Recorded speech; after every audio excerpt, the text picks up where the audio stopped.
Welcome to Bala cars. இப்போ நீங்கள் பார்க்க போகிற கார் பார்த்தீங்கன்னா மாருதி சுசுக்கியில் செலரியோ அப்படிங்கிற காரை பற்றி தான் பார்க்க போகிறோம். வாங்க வீடியோக்குள்ளே போகலாம். இந்த கார் பார்த்தீங்கன்னா மாருதி சுசுக்கியில் செலரியோ. இதோட மாடல் பார்த்தீங்கன்னா 2018 மாடல்.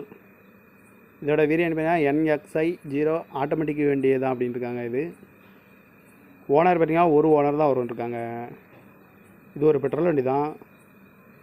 கிலோமீட்டர் பார்த்தீங்கன்னா 80,000 கிலோமீட்டர் தான் ரன்னிங் ஆகிருக்கு. கம்பெனி சர்வீஸில் கடவோட வண்டி வரும்ன்ருக்காங்க. இதுக்கு இன்சூரன்ஸ்னு பார்த்தீங்கன்னா 9/7/2024 வரைக்கும் இன்சூரன்ஸ் எடுத்து வச்சுருக்காங்க. காரோட ப்ரைஸ் என்ன சொல்கிறாங்கன்னா 5,60,000 சொல்கிறாங்க. ரேட் குறைக்க முடியும்னு சொல்லியிருக்காங்க. குறைச்சி பேசி இந்த காரை பை பண்ணிக்கலாம்னு சொல்லியிருக்காங்க. ஏசி வந்துடும், power sharing, power window, ABS வந்துடும், ஏர் பேக் வந்துடும், ரிமோட் லாக் வந்துடும்ன்ருக்காங்க. சீட் கவர்லாம் பார்த்தீங்கன்னா நியூ கவர் தான் போட்டிருக்கு. கார் பார்க்கணும் இடங்கன்னு பார்த்தீங்கன்னா தர்சன் கார்ஸ் ஈரோடு அப்படிங்கிற இடத்துல தான் அந்த கார் பார்க்க முடியும். TN 81W 5589